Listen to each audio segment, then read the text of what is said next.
श्वास सावयाचा, देह लाजतो कैचा, स्पर्श होत पाखराचा, वाट चालता सख्याची होई नाद पैंजणांचा, प्रीत उंबऱ्या पलाड शोधते खुणा सुखाच्या, गुंजते बासरी अंतरी ओल्या प्रेमसरी, रास रंगात भिजते अनुक्षणते केशरी, राधा बावरी बावरी, राधा बावरी, राधा बावरी बावरी, राधा ही बावरी, राधा बावरी बावरी, राधा बावरी, राधा बावरी बावरी, राधा ही बावरी, राधा.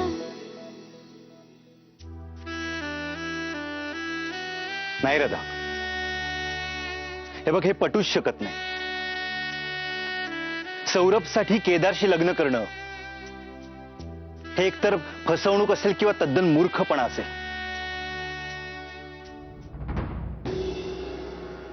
राधा, तुला कसं कळत नाहीये यामध्ये सौरभची, केदारची आणि तुझ्या स्वतःची फसवणूक आहे. लक्षात येते का तुझ्या? आंधळी झालीस का तू?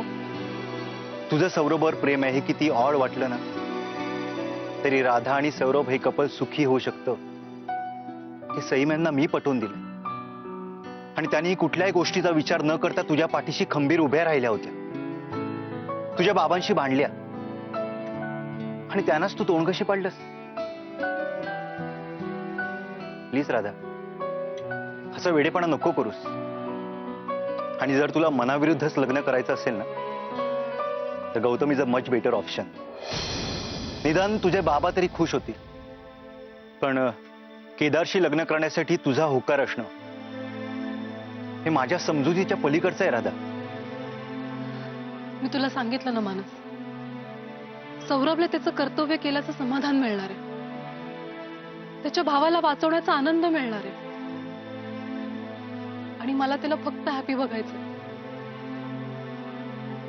आणि ते बघण्यासाठी मी काही करायला तयार आहे.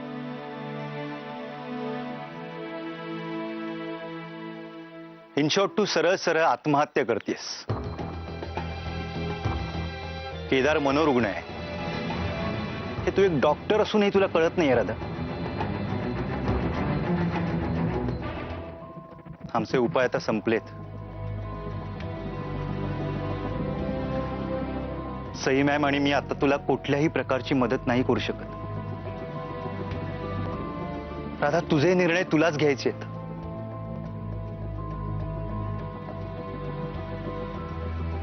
फक्त एकदा आणि शेवटचं सांगतो, केदारशी लग्न करणं ही आंधळी आत्महत्या आहे.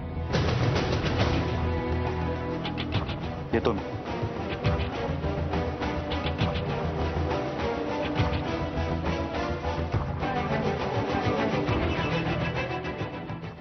तुम्ही खरंच खूप लकी आहात. राधा मॅडमचं आणि आमच्या सरांचं लग्न तर होणारच आहे, पण त्याच मांडवात हाही तुमचा जावई होणार आहे. काय ऋषी, तुम्हाला सांगू, हे लोक आमच्या सरांच्या शब्दाबाहेर नाहीयेत. बघा ना, अजूनपर्यंत तुमच्याशी नीट बोलत नव्हते हे, पण आज डायरेक्ट तुमच्या घरी घेऊन आलोय मी. काय बरोबर ना? हो. ऋषी, गार्गी कालपासून जेवत नाहीये, काहीच खाल्लं नाहीये, कोणाचं ऐकतच नाहीये. तू जरा बोलतोस का त्याच्याशी? कदाचित थोडस काहीतरी खाऊन घे. चल.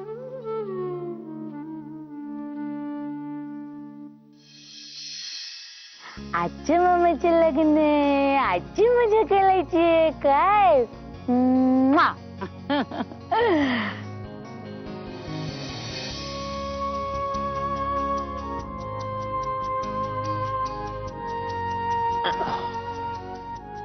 सीमा, तसंही आपल्याला मोठा डामडौल नाहीच करता येणार, कारण राधाकडची कुणीच माणसं नसतील. शिवाय आपला केदारही अजून पूर्ण बरा म्हणता येणार नाही. नाही, आपण फारशी लोक नाहीच बोलवायची. अगदी जवळची घरचीच माणसं बोलवायची. पण लग्न मात्र अगदी आनंदात व्हायला हवं. म्हणजे केदारचा पुनर्जन्मच झालाय असं वाटायला हवं. अर्थात राधाशी लग्न ठरल्यापासून त्याच्यात खूप सुधारणा झाली आहे, नाही का?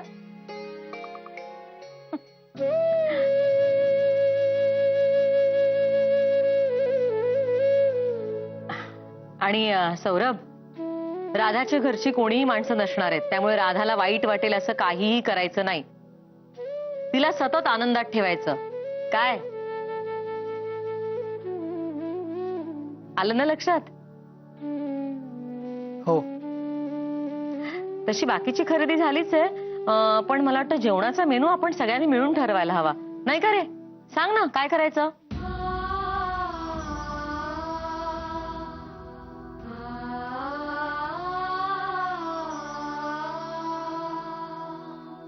ते आपण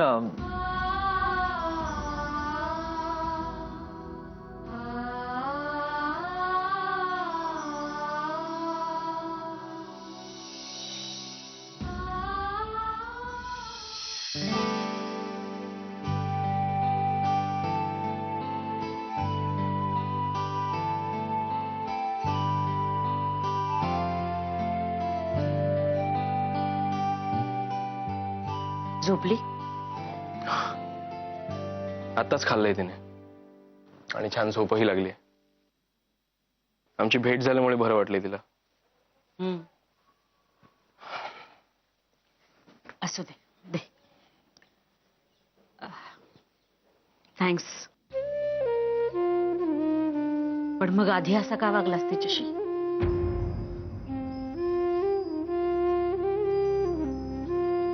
माझ्या आईबाबांचा विरोध होता.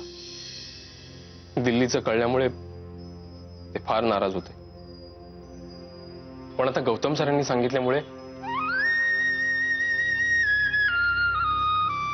गौतम सरांचे आणि माझ्या बाबांचे फार पूर्वीपासूनचे रिलेशन्स आहेत. सो एक विचारू? विचारा ना. समज उद्या तुझ्या गौतम सरांनी सांगितलं गार्गी बरोबर लग्न करू नकोस, तर काय करशील तू?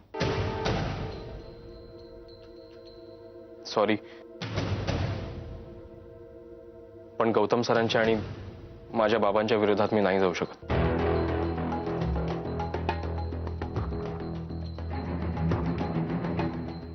तुझ्या वडिलांना एवढाच घाबरतोस तू, तर मग माझ्या मुलीची अशी अवस्था करताना तू विचार करायला हवा होतास.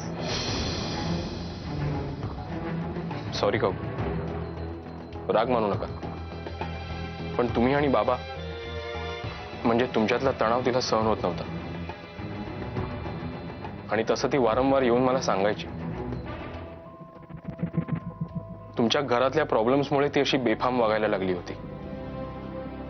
तुमच्या मुलीवर बंधनं नाहीत, हे तुमच्या घरचे संस्कार. त्यामुळे काकू, तुम्ही मला एकट्याला दोषी ठरवू शकत नाही. नाही, बरोबर आहे तुझं, तिचं चुकलंच आहे. पण टाळी एका हाताने वाजत नसते.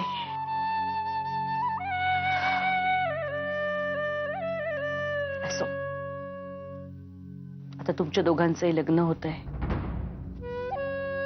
हे जास्त महत्वाचं आहे, नाही का? ते लग्न तेवढं मात्र सुखा समाधानानं होऊ दे म्हणजे झालं. माझीही तीच इच्छा आहे. कारण गार्गी मला खूप आवडते. हा, ती कधी कधी थोडं वेडवाकडं वागते, खरं तर मनाने खूप सरळ आहे ती. हो, खरंच. फक्त काकू, गौतम सरांना सांभाळा. ते कालपासून थोडे अपसेट वाटतात मला. त्यांना जर सांभाळत तरच माझं आणि गार्गीचं लग्न निर्विघ्नपणे पार पडू शकेल.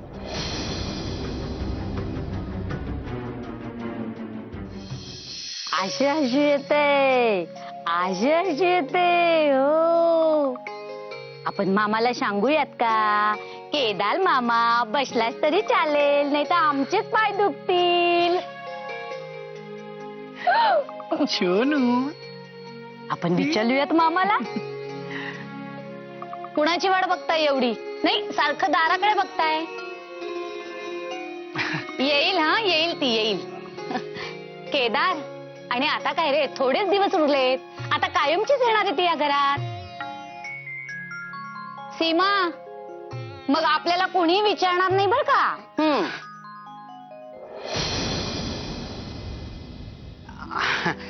काय रंजू?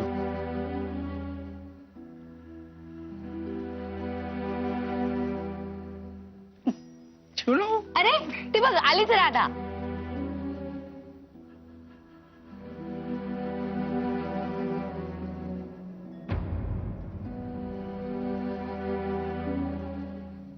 राधा, काय ग राधा, काय झालं? नाही, काही नाही. अगं मग कसल्या विचारात आहेस? नाही, ते खरेदीला जायचं होतं ना, त्याचाच विचार करत होते.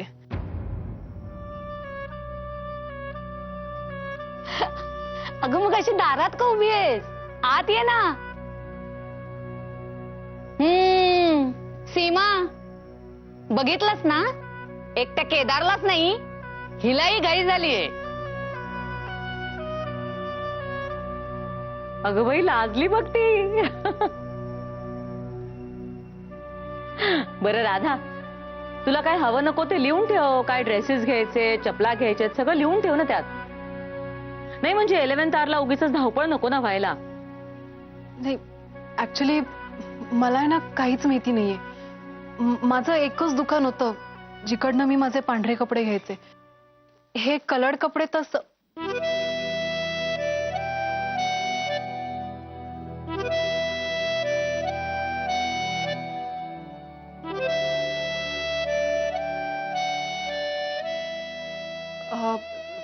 सवय नाही ना मला.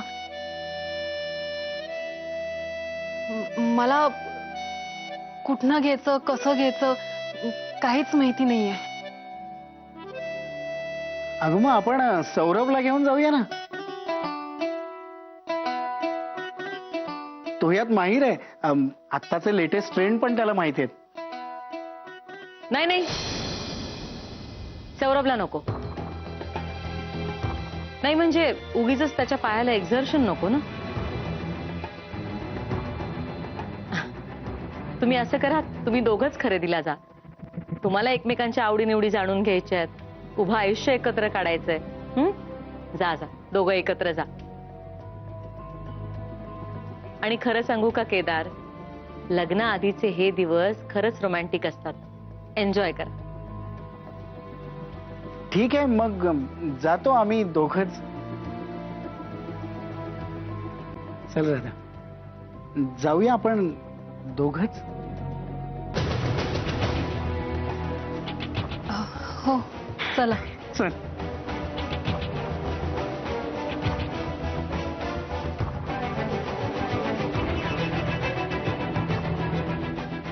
यश, मी या दोघांना जा असं म्हटलंय, पण अजून केदारची तब्येत तितकीशी बरी नाही. त्याला उगीच अटॅक वगैरे आला तर. मी काय म्हणते, तुम्ही जरा जाल का त्यांच्या बरोबर? हा, म्हणजे उगीच रिस्क नको घ्यायला. जातो ना.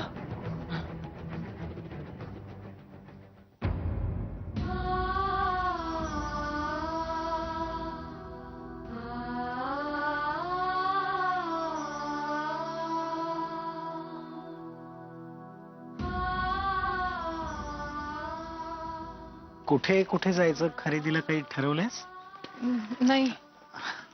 केदार केदार, थांब थांब थांब, मी पण येतो. चल.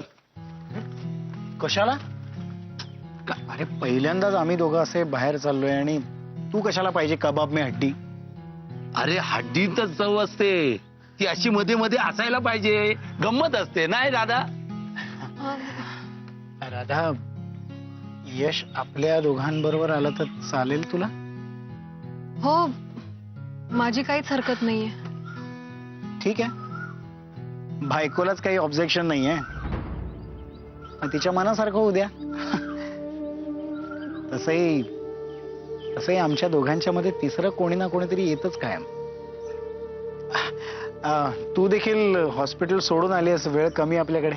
चला यशवंत ढगे, बसा बसा लवकर निघूया. हो चला चला, मला पण माझ्या छकुलीसाठी काय बाय घ्यायचाच आहे. हा चल.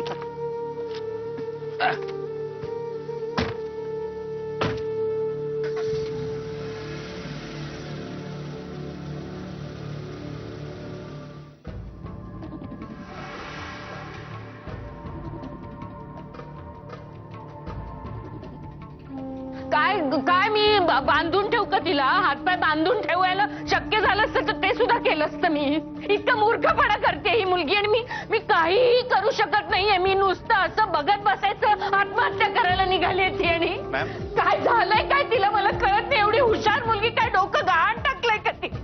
कळत नाही तिला. काय डोळ्यावर पट्टी बांधून बसली का? मी बॅग ठेवली तिच्या समोर, बॅग ठेवली आणि घर सोडून जा म्हटलं. कारला निघून जात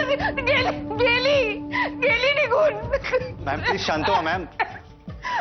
मी विनवण्या करते तिला, काय काय समजावून सांगते. ही एका अक्षराने बोलली नाही रे माझ्याशी. काय नाही बोलली, उठून निघून गेली ती.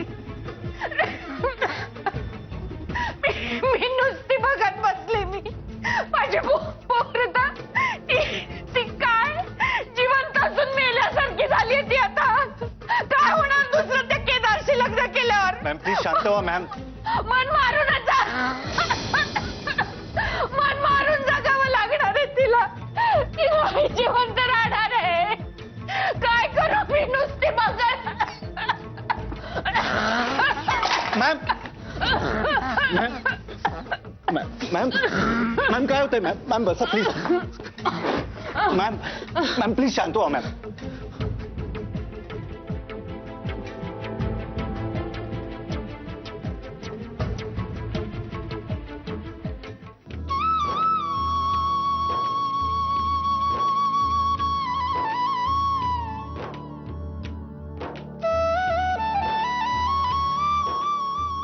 सौरभ, जेवायला येतोस ना?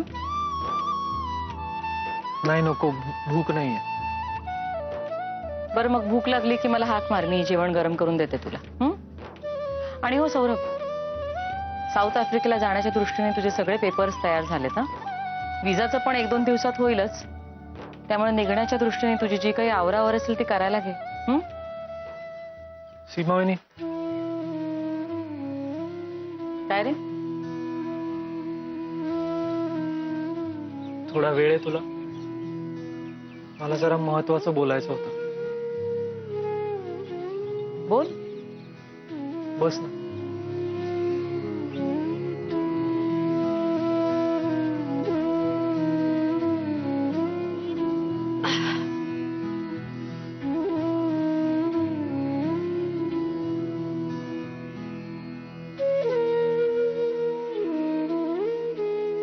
सीमावहिनी, तुझ्याशी बोलल्याशिवाय मला चैन नाही पडणार. माझी आई आहेस, माझी वहिनी आहेस, पण माझी मैत्रीण सुद्धा आहे. सीमावहिनी, ऐकते मी, ऐकते. बोल. मला सगळं खूप जड जात आहे. आम्हाला दोघांनाही. आम्ही एकमेकांशी नाही बोललोय, पण आम्हाला दोघांना आणि तुलाही हे कळून चुकलंय की आमचं एकमेकांवर वेड्यासारखं प्रेम आहे. आणि त्या प्रेमापोटीच मी तिचा बळी द्यायला निघालोय.